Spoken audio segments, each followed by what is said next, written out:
Bonjour, dans cette nouvelle vidéo, on va voir ensemble ce que c'est qu'une self, une bobine, un inducteur, appelez-le comme vous voulez. On va voir comment calculer son impédance et on va voir aussi comment l'associer avec un condensateur pour fabriquer un filtre, pour fabriquer un circuit résonant et aussi pour fabriquer par exemple des filtres EMI, c'est-à-dire les filtres antiparasites. Il est fort probable que je n'arrive pas à boucler le sujet sur une seule vidéo, donc cette vidéo aura peut-être une ou plusieurs suites. On verra un peu comment les choses vont évoluer par la suite. Alors si ce n'est déjà fait, je vous demanderai de vous abonner à la chaîne, ça me permet de voir que mon travail vous intéresse. Et d'autre part, actionnez la petite cloche, vous serez ainsi informé lorsque je publie une nouvelle vidéo. D'ici là, je vous souhaite une bonne vidéo. Mettons-nous tout d'abord d'accord sur quelques définitions. Donc, je parlerai de self ou de bobine en ce qui concerne le composant qu'on va voir dans ces vidéos. Alors, qu'est-ce que c'est qu'une bobine? Eh bien, une bobine, c'est un fil qui est enroulé, soit dans l'air, comme le cas ici, ou soit sur un noyau, ou sur un tore. Et cette bobine a la particularité de s'opposer à toute variation de courant. C'est-à-dire, si vous voulez faire circuler un courant dans la bobine, elle va d'abord s'y opposer. Et donc, elle va capter une partie de ce courant pour charger son champ magnétique. Et donc, elle va stocker cette énergie dans son champ magnétique. Mais alors, dès que son champ magnétique sera établi et qu'elle sera chargée, à ce moment-là, elle va fonctionner pour le courant continu comme un court-circuit. Il n'y a plus que la résistance du fil. Lorsque vous allez couper le courant, elle va s'opposer à cette coupure et elle va restituer le courant qu'elle avait transformé en champ magnétique. Elle va décharger son champ magnétique et envoyer du courant dans le circuit. On verra une petite expérience qui va mettre tout ça en valeur. Alors, il faut faire attention dans les définitions. Il y a une grande différence entre l'inductance et un inducteur. Un inducteur, c'est un composant qu'on peut aussi appeler la self ou la bobine. Par contre, l'inductance, c'est un phénomène physique. Et cette inductance, qui s'appelle L, donc on le représente avec un L majuscule, elle s'exprime en Henry, donc c'est son unité, avec un H majuscule.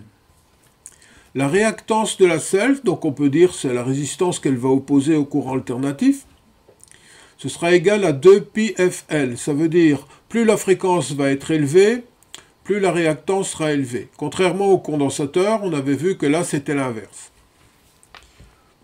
Ensuite, l'impédance de la self, Z, ce sera égal à la racine carrée de R carré. Alors R c'est la résistance de la self, donc c'est la résistance du fil qui est bobiné, plus le carré de la réactance. On pourra dire qu'en courant continu, dès que la self est chargée, donc je vous ai expliqué pourquoi on pouvait dire qu'elle est chargée, l'impédance est égale à la résistance. Pourquoi? Parce que comme la fréquence est nulle, vous n'avez pas de réactance. Par contre, en courant alternatif, plus la fréquence augmente, et plus la résistance va être négligeable devant la réactance. Et donc on pourra dire que l'impédance est égale à la réactance. Alors voici quelques symboles qu'on va utiliser pour représenter ces fameuses bobines. Tout d'abord le symbole d'une bobine dans l'air, donc vous voyez ici il n'y a pas de noyau. Mais vous verrez ce symbole appliqué aussi pour d'autres types de bobines, telles que les bobines en ferrite ou les bobines avec noyau en fer.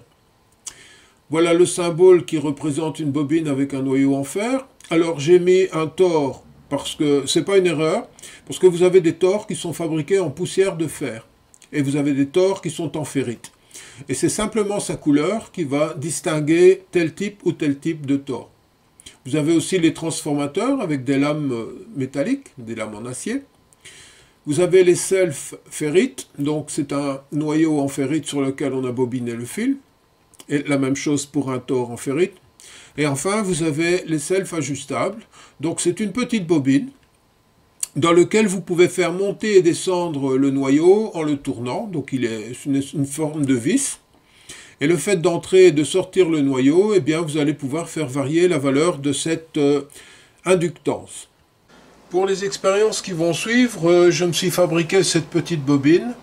Alors, à partir d'un tube en plastique, j'ai enroulé 125 tours de fil. Si vous faites une pause de la vidéo, vous allez pouvoir noter les caractéristiques du fil et de la bobine, de manière à pouvoir la reproduire si vous désirez refaire cette expérience. Alors, avec cet appareil qu'on appelle un LCR meter, donc c'est un appareil qui permet de mesurer les selfs, les condensateurs et les résistances. Je vais tout d'abord mesurer la résistance du fil, donc en courant continu, qu'on appelle la DCR. Et je vois que j'obtiens 2,8 ohms. Donc ça, c'est la résistance du fil, en courant continu. Maintenant, je vais mesurer l'inductance de cette bobine, et je vois que j'ai 80 micro-henries. Alors, voyons ce qui se passe maintenant. Si j'introduis un noyau en acier, donc en fer, si vous voulez, à l'intérieur de la bobine, on voit que plus j'enfonce le noyau dans la bobine, et plus l'inductance de la bobine augmente. Plus je le retire, plus l'inductance diminue. Donc ça, c'est le système qu'on va utiliser dans les bobines ajustables, justement pour faire varier l'inductance de ces petites bobines. Pour cette première expérience, je vais utiliser la petite bobine que je viens de vous montrer donc juste précédemment, bobine réalisée sur un tube en plastique. Alors, elle est câblée en parallèle sur la sortie d'une alimentation 5 volts avec un interrupteur poussoir. Et chose très importante, j'ai limité le courant à la sortie de l'alimentation à 100 mA. Donc le courant ne pourra pas dépasser 100 mA. Donc quand je vais fermer le switch, la bobine va se charger. Quand je vais ouvrir le switch, la bobine va se décharger. Et on va voir sur le scope ce que ça va donner au moment de la décharge. Donc lorsque je vais ouvrir l'interrupteur. Alors, j'ai fait apparaître ici un petit condensateur, donc il n'y a pas de composant. Ceci, c'est la composante parasite capacitive de la bobine. Étant donné que les fils sont roulés les uns contre les autres, on a vu quand on a étudié le condensateur en courant alternatif, que si vous mettez les fils les uns contre les autres, plus ils vont être proches et plus ils vont être longs, et plus la capacité parasite sera importante. Donc ici, j'ai représenté la capacité parasite et c'est très important pour ce qui va suivre. Donc pour cette expérience, j'ai branché la self aux bornes d'une alim et je limite le courant qui traverse la self à 100 mA. Ensuite, j'ai branché l'oscilloscope en parallèle sur la self et on va voir maintenant ce qui se passe quand je ferme et puis que j'ouvre l'interrupteur. Voilà. Alors, qu'est-ce qu'on voit apparaître? Tout d'abord, ici, on a le rebond de l'interrupteur. Vous voyez, l'interrupteur ne s'est pas ouvert franchement, il y a eu un léger rebond. Ensuite, vous avez la self qui commence à décharger son champ magnétique. Elle envoie du courant dans le condensateur. Le condensateur se charge, et puis le condensateur renvoie du courant dans la self, et ainsi de suite. Et donc, vous avez une oscillation avec une fréquence constante. D'ailleurs, on va mesurer la fréquence. Je prends mes curseurs, voilà, l'autre curseur, voilà. Et on peut mesurer une fréquence de 2,778 MHz. Et donc, 2,778 MHz, c'est la fréquence d'oscillation de cette inductance, donc cette petite bobine que j'ai fabriquée, avec ses capacités parasites. Voici le setup de notre prochaine expérience. Alors, cette expérience a pour but de montrer qu'il y va y avoir un retard à l'établissement du courant dû à la self. Donc j'ai toujours mon alimentation 5 volts limitée à 100 mA, le petit poussoir, et donc en série avec la self, j'ai mis une résistance de 10 ohms. Aux bornes de cette résistance, j'entre sur l'entrée A, l'entrée jaune de l'oscilloscope. J'ai mis une deuxième résistance de 10 ohms en parallèle directement sur l'alimentation, et en parallèle sur cette résistance, j'entre à l'entrée B, l'entrée bleue de l'oscilloscope. Théoriquement, lorsque je vais établir le courant l'entrée bleue devrait commuter instantanément alors que l'entrée A devrait être ralentie justement par le temps d'établissement de la self. Voilà, j'établis le courant. Alors, qu'est-ce qu'on constate? La trace en bleu, donc c'est la résistance qui est directement en parallèle sur la lime, elle passe instantanément à 4 volts. Donc j'ai 2 volts par division, ça fait 4 volts. Par contre, la trace en jaune, qui est en parallèle sur la résistance en série avec la bobine, elle, il lui faut à peu près le temps de 2 carrés pour avoir le maximum de sa tension. Et encore, on voit ici que la tension est inférieure à 2 carrés, donc ça doit être aux alentours de 3 volts et quelques. Pourquoi? Parce que ici j'ai une chute de tension qui est due à la résistance de la bobine. Alors que ici je n'ai pas de bobine en série, donc je n'ai pas cette chute de tension. J'ai remplacé la bobine fabrication maison par une 470 micro-henry. Voyons ce qui se passe. Alors, tout d'abord, je vous signale que j'ai changé la base de temps. J'ai mis 50 microsecondes par carré au lieu des 25 précédemment. Et on voit que malgré tout, la courbe met beaucoup plus longtemps pour atteindre son maximum. Ici, je dirais à peu près 4 carrés, donc multiplié par 50, ça fait 200 microsecondes.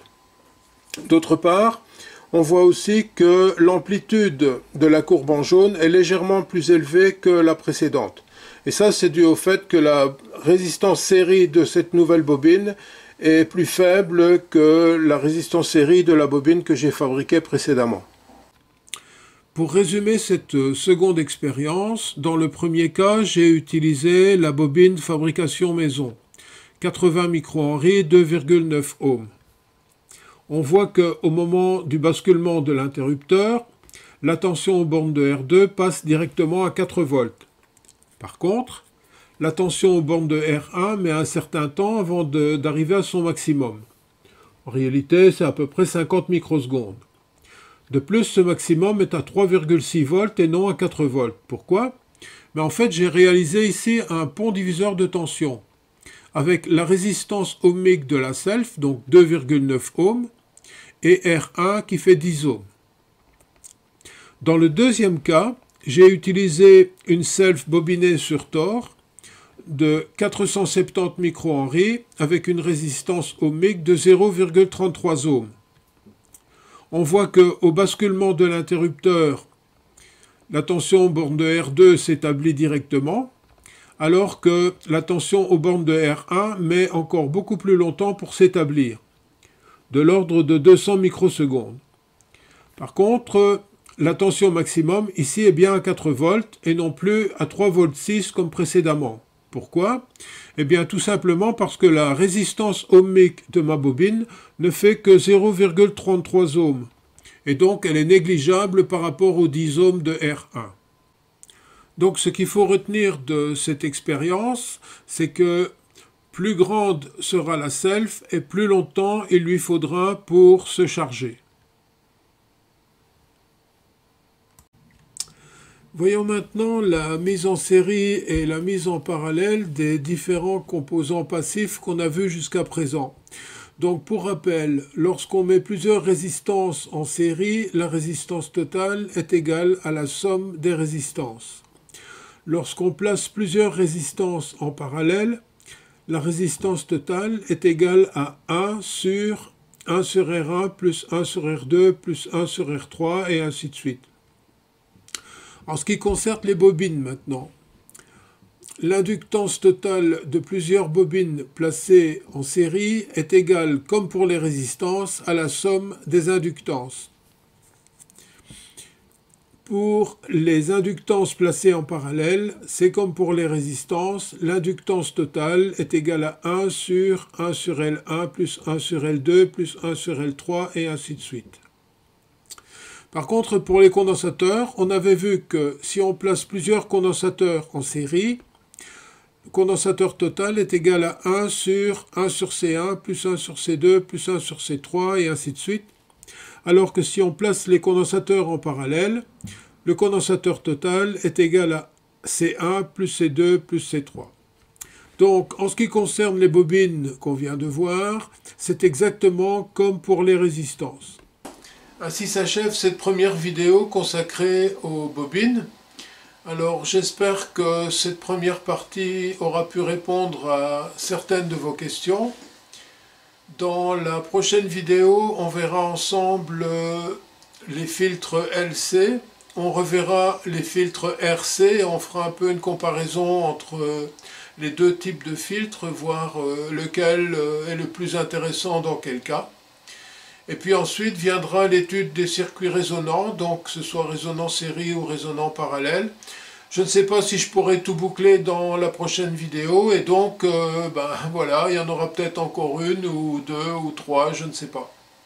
D'ici là, je vous souhaite bonne réussite dans vos projets et à bientôt pour une prochaine vidéo.